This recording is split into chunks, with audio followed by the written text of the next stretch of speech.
Joining us now is Cody Johnston. He's the host of Some More News. Cody, thanks a million for being here. How you doing? Doing great. Thank you so much for having me. This is the usual in-studio guest slot, but you're joining us from L.A. So when you come out, when you get to New York and grimy up your style a little bit, you'll come in studio. That sounds fantastic. That's the first thing I will do when I land.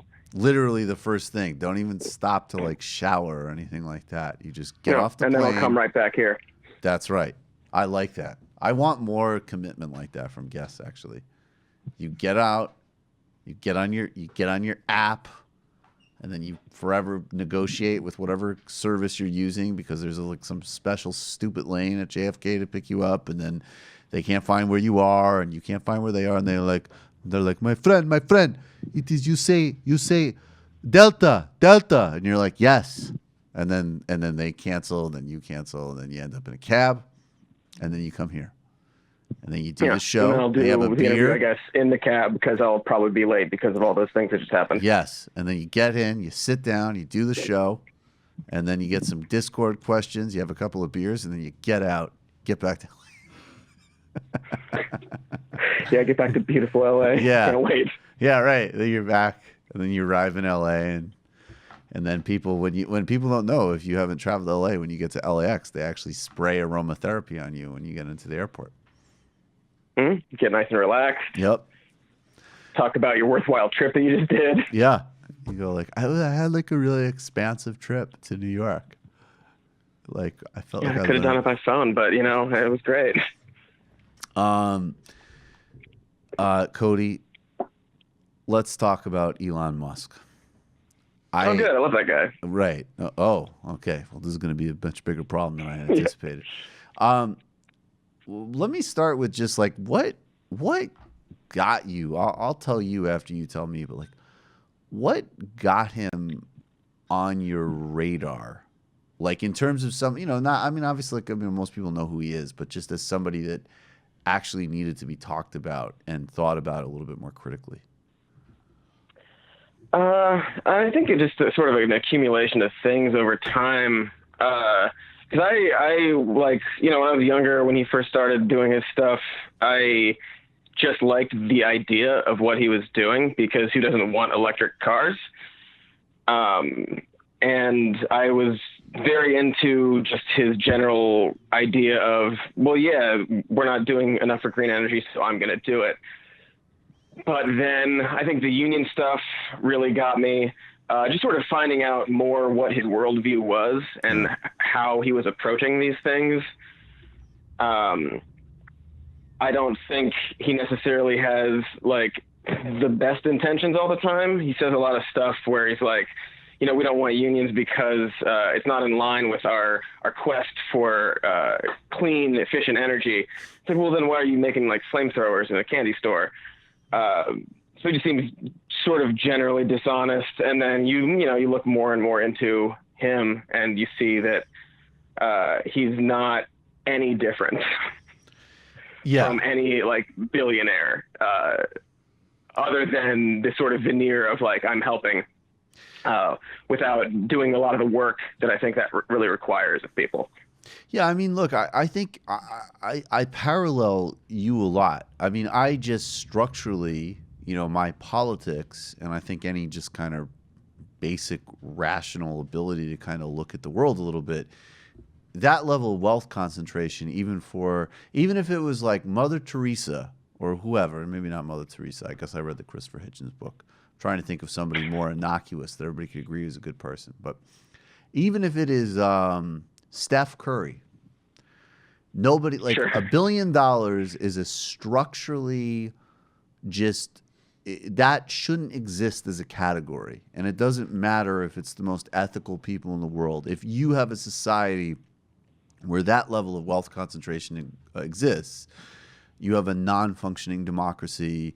You don't have the type of broad flow of resources that you need for, just sort of broad basic standards and democratic accountability for everyone. So that's number one.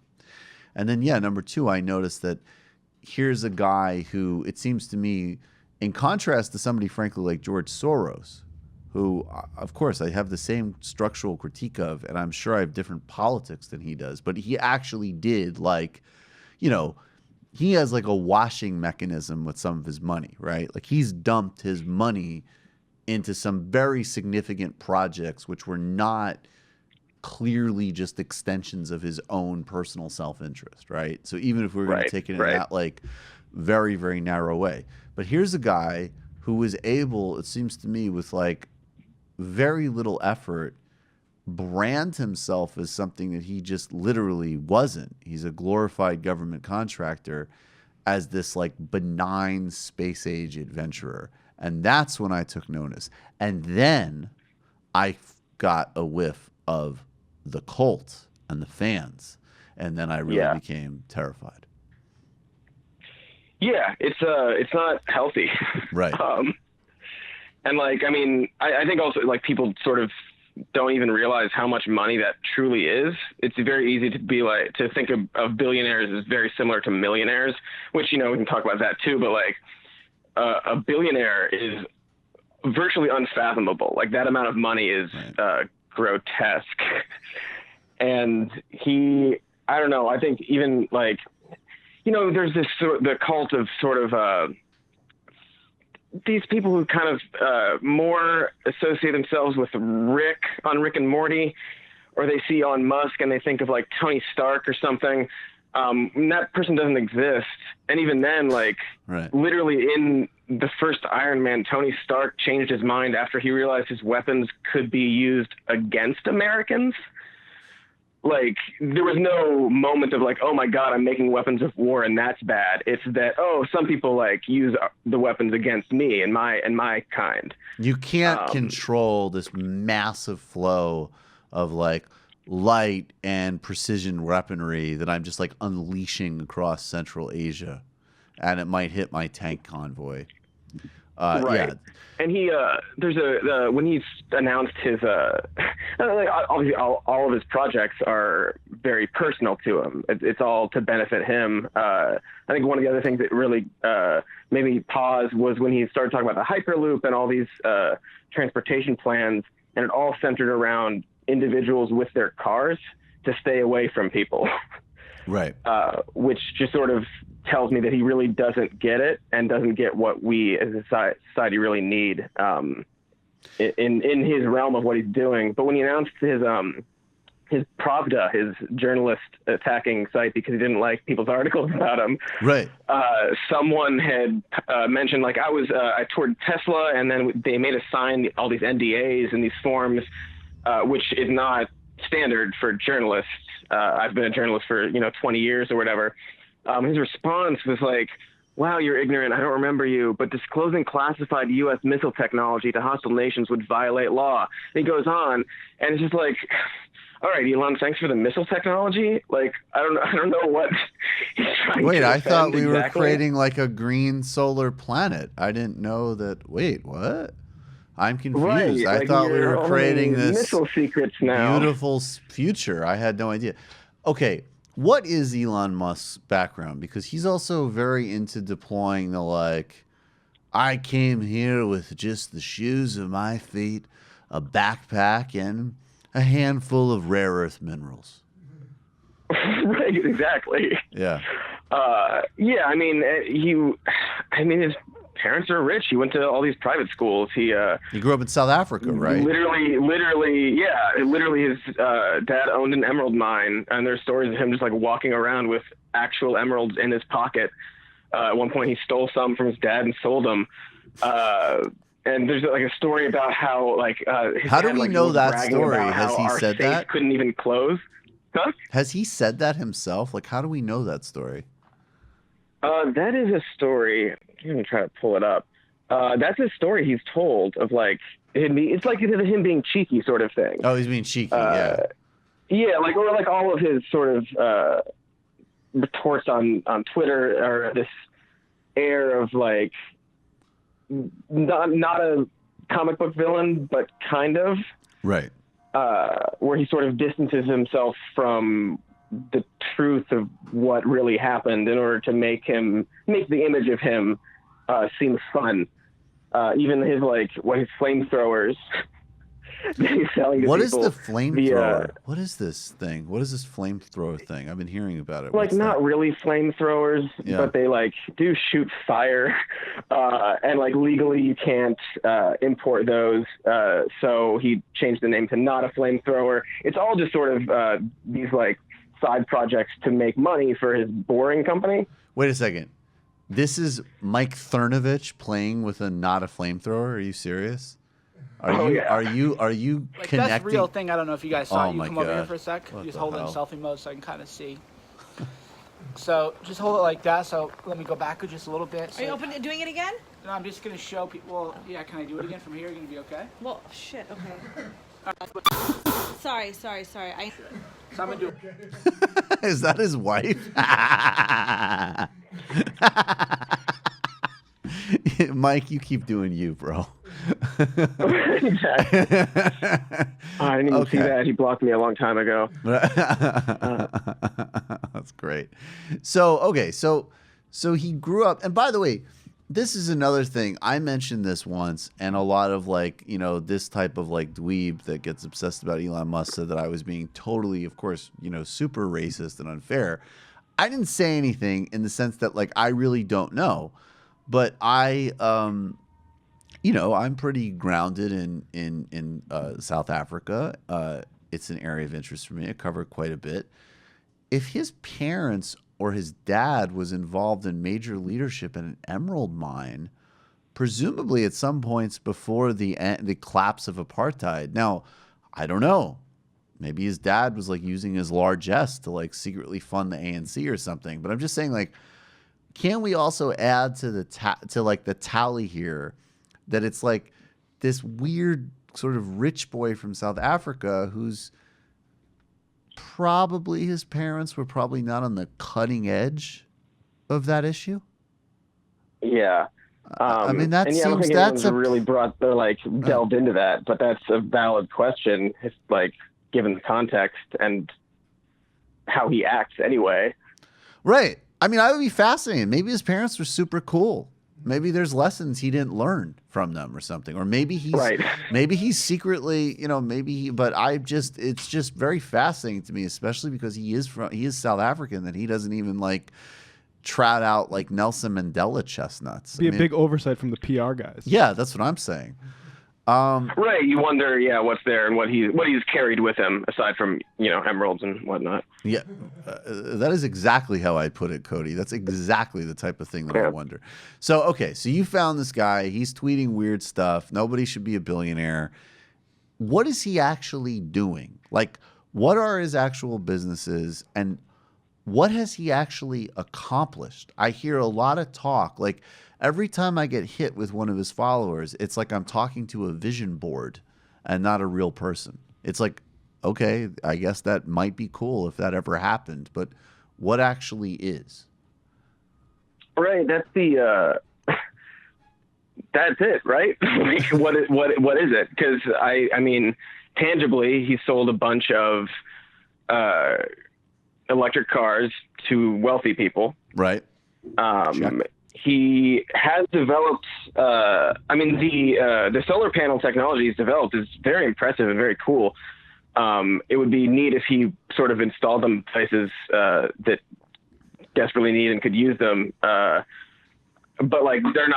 that's not available to the public yet. So it's all these sort of ideas and projects that you think eventually will be available to everybody. It's this sort of, I think it's the mindset of, well, you sell this to rich people, and then that's how we make money, and then we can invest more and do more research and slowly bring the price down. But that hasn't happened yet. I don't think the production for the Model 3, it has been stalled periodically, and those are still 35, 40 grand. So I think really one of the few things I think I can really commend him on is what he's done in Puerto Rico. I wish he did more, honestly, but he has installed his batteries there and tried to help the infrastructure. Has he done that which- though, like without side agreements that like, privatize Puerto Rico's, energy grid into perpetuity? I mean, every time I don't know, it's just every time I see something like that, I get really wary of the strings that come with those things usually. Do you know about that? Yeah, I had the same reaction. It seems legit from what I can tell. Yeah. And like even when the grid goes out, he sends text down there to take care of it. So it doesn't seem like this is a venture of like his to actually turn a profit, which I don't think Tesla has done yet either. But he's gotten a lot of government contracts, right? I mean, that's the other kind of irony. And I have no problem. I think government should be funding and owning a large part of the economy, frankly. But just the brand of that entrepreneur myth with the fact that that's the business model. Get government contracts. Oh yeah, for sure. I mean, the last number I could find was I think from 2015, and it was like $4.9 billion in government subsidies. Mm-hmm. And then when someone brings that up, obviously he's going to be like, well, no, that's not true. And he'll sort of talk around it because he wants to have that sort of self-made man version of himself out there. I came up with online yellow pages, and then I came up with credit card banking, but like online. I love how people think that like maybe we're just being shitty, but it's like every time you get hit with like PayPal, it's like, I think like every single person who has any kind of like basic cognitive function, I think like, especially like if you were like a teenager or something like in the aughts or late 90s, like you had like, well, they need to do that, but for the internet, right? And you were actually right. Like probably the internet did need whatever, like, I don't know, like, yeah, like eventually you'd be able to buy. For sure. Right. So what I'm saying is like, that's what those ideas are. Now, of course, the difference is, ability to access capital and all of that stuff. Like that's the difference between like a fantasy and an actual business. But the idea that like you went like to the mount, like to Olympos and like from the sky at this like, oh my God, like on this massive new commerce platform, you're going to need to be able to process credit cards. Who the fuck would have thought of that? It's all these guys. I know. I mean, it's okay. like, and I don't want to like, you don't want to diminish what they've done. And like, obviously it's fun. It's very fun. Yeah, I do. Yeah. But like, when people, anytime anyone talks about like Mark Zuckerberg, literally his idea was like how to stalk women at his school, but like do it online. Literally. Like that is what his idea was. Like rate and monitor chicks on the emerging internet. A girl hurt your feelings, and so you made a website to follow her around. And then several years later, really helped us get to where we are now. And then several years later, you're just like, yep, Senator, no, I am going to read all of your instant messages, and you can blow me. Anyways, I have a meeting with. I guess I can't be the president anymore. Oh, he can't be the president for other reasons. That testimony substantively was recoverable, but not presentationally.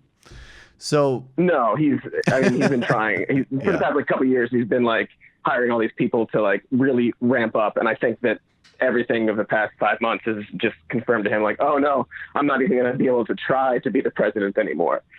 Joel Benenson, he was Hillary's, I think, chief strategist and a pollster for Obama, was plucked up by Zuckerberg, which is, it's actually so funny to me because it's like, and Joel Benenson, like definitely when he was in his lane, did some effective work for Obama, but like, it's funny because even that hiring decision belies like the mythology of Silicon Valley being like rule breakers. It's like, oh, well, I'm interested in politics. Let me hire a guy who just helped crash Clinton's campaign and who has like, the most conventional baby boomer political CV imagine, like, Clinton, Gore, You know, the only interesting thing he did was like go for Obama at a certain point in terms of his political career. That guy's overall professional career is very interesting. I listened to an interview with him once, but like, it's just kind of funny. Like, if you were a real, like, you know, quote unquote rule breaker, maybe you'd hire a political advisor